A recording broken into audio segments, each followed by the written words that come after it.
성경에 보면 하나님께서 흙으로 남자를 먼저 만드셨죠.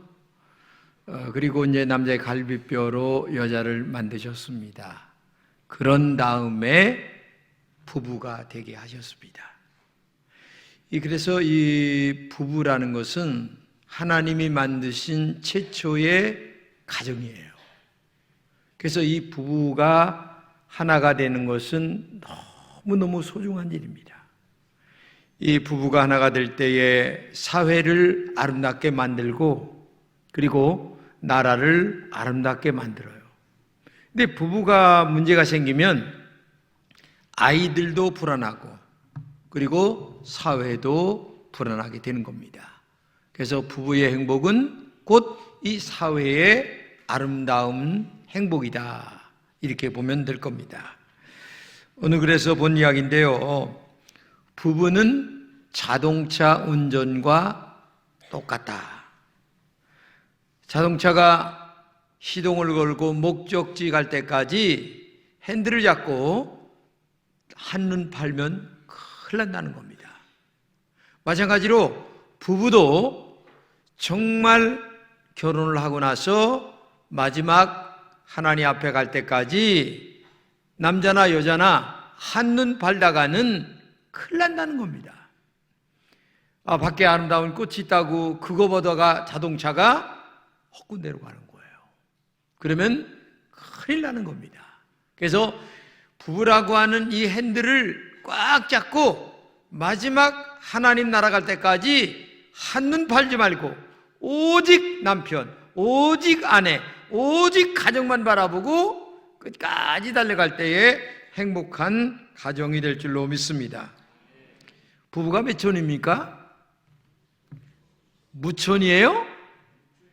무천이죠.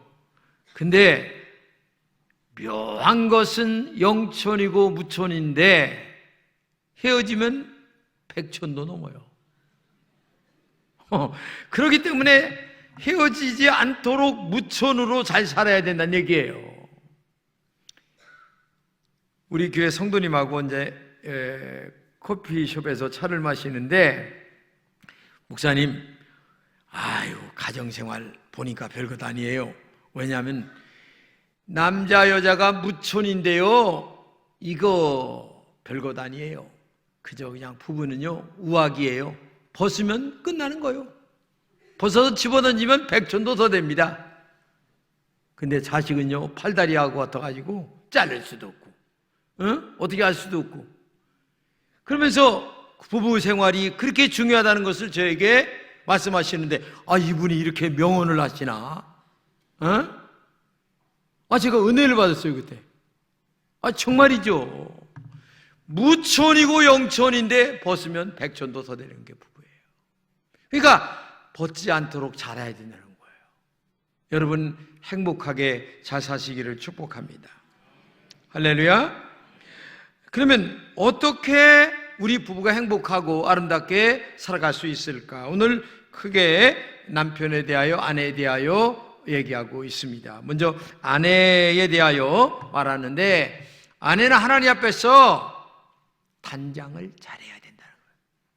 단장이라고 하는 말을 원어를 얘기하면 코스모스, 그런 말인데 이 말을 번역하면 두 가지 뜻이 있어요.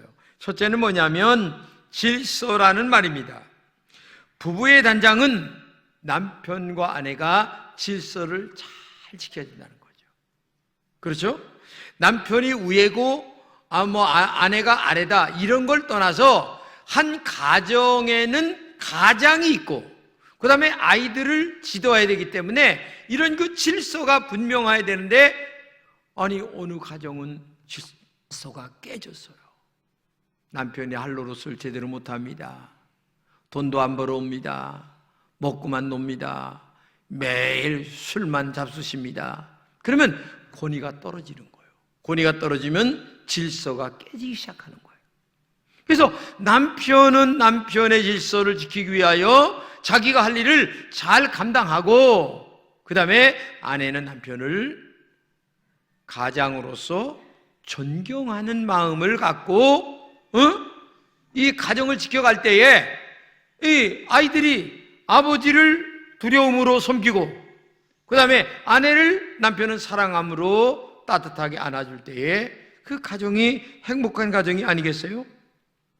어느 조직이든 질서가 깨지면 큰일 납니다. 제가 우리 교회에서 교회 담임 목사입니다.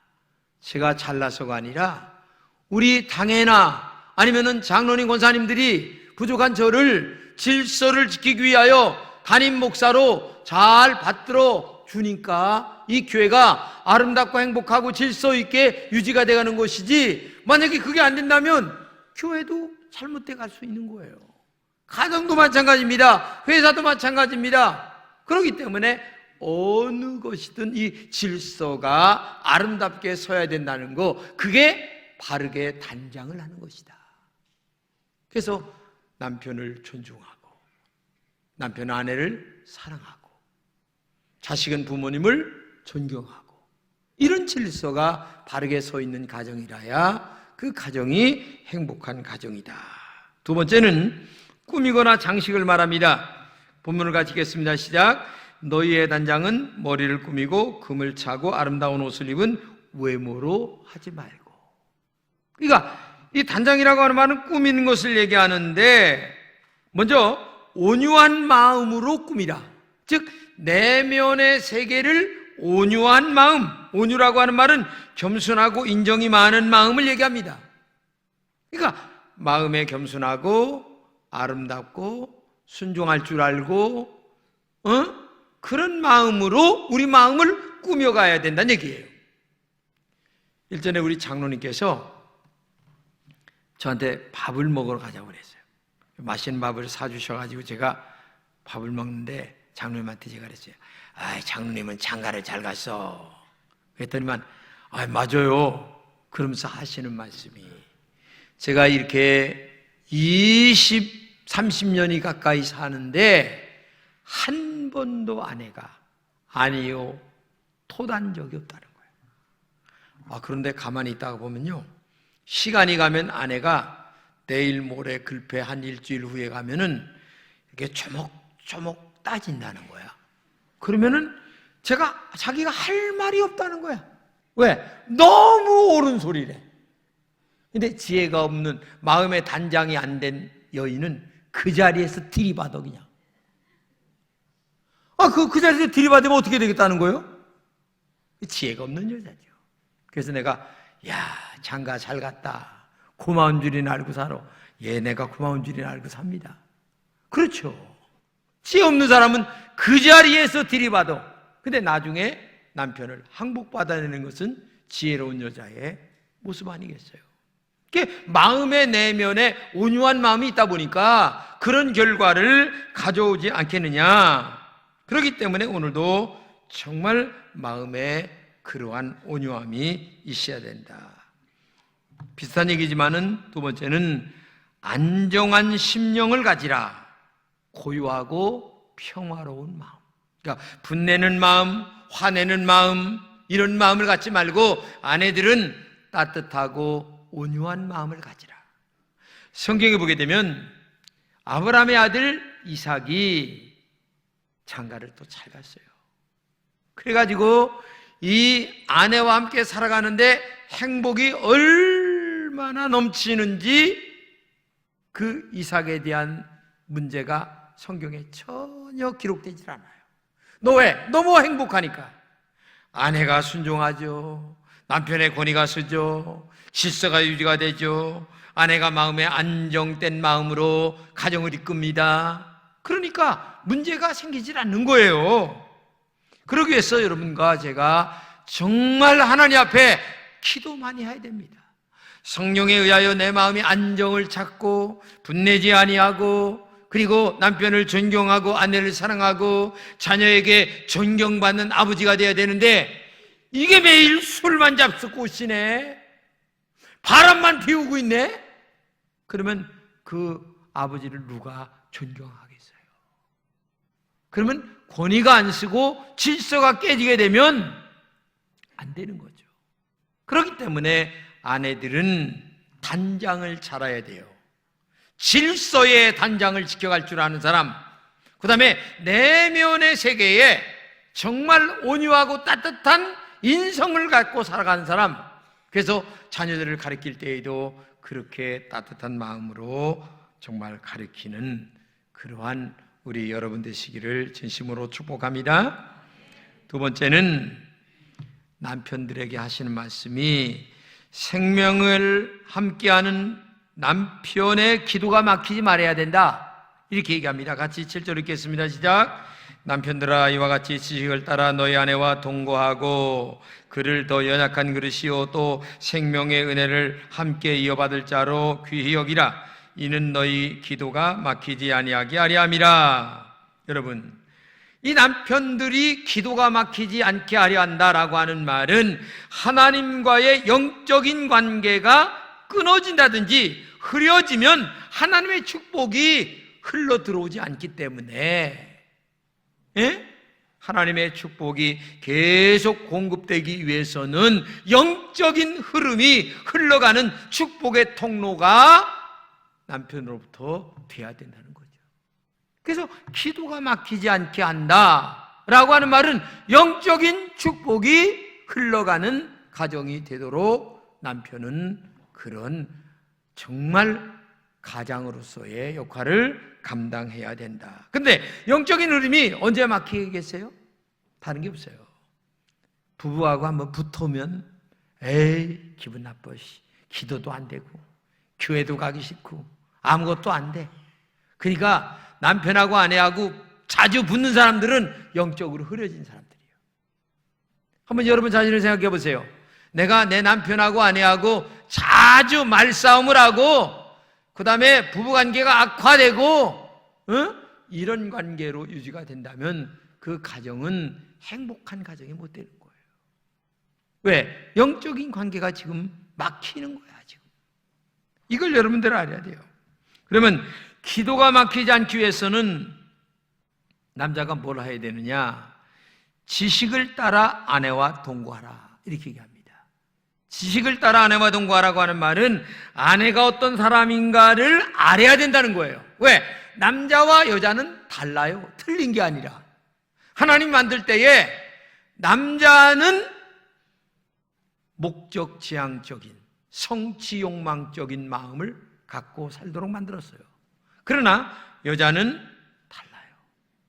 정말 따뜻하고 온유하고 작은 것이지만 그런 부드러운 것들을 좋아하는, 그래서 아내의 취미도 알아야 되고 아내의 성격도 알아야 되고 무엇을 좋아하느냐 나빠하느냐 이런 것들을 얼마나 다른가를 아는 사람이 돼야 된다는 거죠. 만약에 이걸 모르고 살아가는 사람들은 어떤 분이 말한 것처럼 아내는 군대를 지휘하는 것보다 더 힘들다,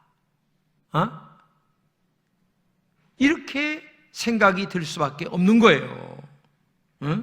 그렇기 때문에 지식을 따라 아내와 동거하라고 하는 말은 내 아내에 대하여 많이 알아야 된다. 여자는 어떤 사람인가를 알아야 된다, 이걸 얘기하는 거고, 그 다음에 두 번째는 아내와 함께 하는 것입니다. 동거하고 이렇게 얘기합니다. 한 집에 산다고 동거하는 게 아닙니다. 한 집에 산다고 부부가 되는 것도 아니고 아내들이 월급 봉투만 갖다 준다고 해서 행복한 부부가 되는 것도 아니에요. 남편이 아내와 함께 하는 겁니다. 젊어서 부부가 시간을 많이 함께 가져야 됩니다. 그래서 좋은 가정이 되도록 만들어야 되죠. 시간만 많이 갖는다고 되는 게 아니라 마음에 있는 깊은 얘기까지 오고 가야 됩니다. 그리고 물질도 함께 공유해야 됩니다. 그래 미래 계획도 아내와 함께 얘기하며, 그래서 남편이 젊어서 아내를 고독하도록 괴롭히면 이거 나중에 늙어가지고 큰일 납니다. 그래서 아내와 함께 늘 마음, 그 다음에 물질, 그 다음에 생각, 아니면 미래의 생각, 계획 이런 것도 함께 이렇게 나눌 때에 나를 인정해 주는구나, 나를 사랑해 주는구나 라는 생각이 들 때에 목숨 걸고 남편한테 충성하고 바치지. 근데 세상에 무시하고 이렇게 하면 되겠어요. 세 번째는 아내를 이해해주는 남편이 돼야 돼요. 저는 더 약한 그릇이다 이렇게 얘기했습니다. 약하다는 것이 뭐 힘이 없다는 말도 되겠지만은 진짜 약한 것은 여자가 약한 게 아니에요. 여자는 약하지만 엄마는 얼마나 강한가 여러분 아시잖아요. 남편들이요, 남자지만요 실제적으로는요 엄청나게 약해요. 마음도 약하고 배짱도 없고요. 그런 사람들이 너무 많아요.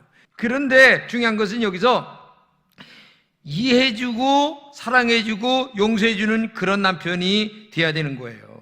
예를 들어서 여자가 외출하는데 화장대에서 조금 기다리고 있는 거예요. 남편이 그냥 화딱지가 나니까, 야, 호박에 검은 줄 긋는다고 수박 되냐? 이런 한마디 했는데 이게 귀에 들렸어. 그날 외출 헌일 꽝이요. 그냥 말도 함부로 하면 안 돼. 그렇게 하면 안 되죠. 남편들이 아내를 사랑하지 않기 때문에 그런 말은 아니에요. 사랑을 하되 표현을 잘못할 줄 알아. 왜? 여자를 모르기 때문에 그런 거야. 여자가 그런 말 들으면 얼마나 기분 나빠하겠어요. 응? 남편과 아내가 추구하는 사랑이 상당히 달라요. 여기서 갈등이 오기 시작합니다. 그렇기 때문에 정말 여러분들이 아내에 대하여 좀 많이 알아라. 그 다음에 마지막으로 아내를 생명의 동반자로 여기라 이런 말합니다. 한번 같이 읽겠습니다. 시작. 생명의 은혜를 유업으로 함께 이어받을 자로 알아 귀히 여기라. 여러분 이 말을 깊이 생각할 줄 알아야 돼요. 이것은 예수님께서 재림하실 때에 우리는 예수님의 남자나 여자나 통틀어서 뭐예요? 신부입니다. 신부. 그렇죠? 예수님은 남편이고. 그런데 아내가 없다면 솔직하게 얘기지 생명의 유업이 이어지질 않아요. 왜? 후손이 생기질 않기 때문에. 그러므로 아브라함이 아들 이삭을 낳은 것은 그의 아내 사라 때문에 이삭이 낳은 거예요.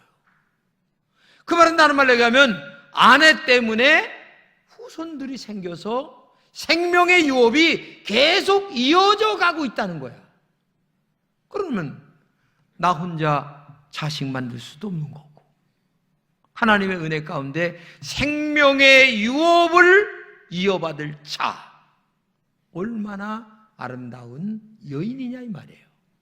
이렇게 소중한 여인을 무시한다거나 그리고 멸시한다거나 말을 함부로 한다면 함께 생명의 유업을 이어받기가 힘들다. 이걸 얘기하고 있는 거예요.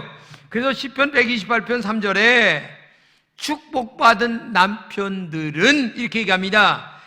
내 집 내 실에 있는 아내는 결실한 포도나무다. 그죠? 포도나무에 포도가 주렁주렁 멜만 달릴 때에 포도나무에 가치가 있는 것 아니겠어요? 한마디로 얘기하면 가정을 이뤘으면 생명의 유업이 자녀들이 아내와 남편을 통하여 줄줄이 이어져 갈 때에 그게 축복된 가정이다. 이렇게 성경은 얘기하고 있다는 얘기예요. 그렇기 때문에 남편은 기도가 막히지 않도록 아내를 정말 사랑할 줄 알아야 되고 공동상족자답게 함께 동역하는 파트너로 아내를 생각하고 아내는 질서를 따라 남편을 존경하고 자녀들이 남편을 권위 있게 존경할 수 있도록 가정을 함께 꾸려가는 그런 부부가 됐을 때에 이 가정이 행복한 가정이 되는데 그러기 위해서는 한 가지 중요한 게 뭐냐면은 노력도 중요하지만 하나님 앞에 기도가 얼마나 소중한 줄을 알고 여러분과 제가 영적으로 우리의 가정의 행복을 위하여 기도 많이 하는 여러분 되시기를 주님의 이름으로 축복합니다. 어떤 분은 남편을 막 무시하는 말을 하는 사람이 있어요. 여러분 그러면 안 돼요. 남편이 다리가 저는 남편을 얻고 살아가는 여자가 있었어요. 근데 이 남편이 아내가 놀리느냐고 쩔뚝이라고 그랬어요. 쩔뚝이. 그러니까 다른 사람들이 그러더래요. 쩔뚝이 아내. 그래서 그 동네에서 너무 부끄러워서 못 살아서 다른 데 이사를 갔어. 그래가지고 아내가 지혜를 짜기를 박사님 불렀어. 다른 데 가서는. 그러니까 아유 박사 부인이요. 박사 부인. 여러분 내가 하기 다른 거예요. 내가 남편을 무시한다면 자식도 동네 사람도 다 무시하는 거예요. 근데 내가 남편을 존경하고 아내를 사랑한다면 동네 사람들도 자식도 다 존경하는 거예요. 그러기 위해서 기도 열심히 하고 기도 많이 해서 우리 가정이 서로 행복하게 살아가야 되지 않겠느냐. 역사에 보게 되면 어거스틴이라고 하는 성자가 있습니다. 근데 이 성자가 아니고 이름이 어려서 얼마나 죄를 많이 쳤는지 14살 되었을 때 임신을 시켰어. 그러니 이 자식이 얼마나 잘못된 길로 나갔나를 가히 짐작이 가죠. 이단에 빠지기도 하고. 이게 어거스틴이에요. 근데 그 어머니 모니카가 이 아들 때문에 기도를 많이 합니다. 하루에도 그냥 얼마나 기도를 많이 하는지 몰라. 근데 나중에 그 어머니의 기도를 통하여 이 아들이 바뀌는데 얼마나 바뀌는지 성자 어거스틴이 돼요. 한 사람이 바뀌는데 이렇게 바뀔 수가 있습니까? 역사에 보게 되면 성자 어거스틴에 대하여 얼마나 많이 나오는지 몰라요. 이 어거스틴이 지은 책 중에 참회록이라는 책이 있는데 이 참회록을 읽어보게 되면 자기만 그렇게 탕자가 아니라 자기 아버지도 그렇게 탕자 노릇을 한 거예요. 근데 이 어머니 모니카는 남편과 아내를 위하여 그렇게 울면서 기도했는데 나중에 이 아버지도 역시 변화받고 아름답게 여생을 마치게 됐다고 하는 것이 역사에 기록된 일이에요. 그렇기 때문에 오늘도 여러분과 제가 신앙생활하면서 정말 부부의 행복을 위하여 하나님 앞에 깨어 기도하고 믿음으로 살고 말씀대로 살고 서로 격려하고 용서하고 화가 날 일이 있으면 침 한 번을 꼭 삼키면서 참고 제가 아까 우리 장로님 부인 얘기한 거 마냥 한번 참고 얘기하고 오늘 얘기할 거 한 일주일 후에 얘기하면 남편 금방 제압을 하는데 거기서 붙으면 귀샤되긴 한데 맞고 마는 거야. 그러니까 지혜가 있어야 되는 거야. 그래서 우리 금천의 모든 성도들의 가정은 정말 행복했으면 좋겠다. 할렐루야. 아멘. 여러분 좀 이 생각을 좀 바꾸세요. 지금까지 습관이 잘못 들었다면 잘못된 습관을 좀 바꾸고 아내를 사랑하고 관심 있게 들어주고 얘기해주고 남편을 존경하고 그래서 아이들이 권위를 세워주는 그런 질서 있는 가정이 될 때에 그 가정이 행복하고 아름다운 것이다. 오늘 정말 여러분 행복한 가정 되시기를 진심으로 축복합니다.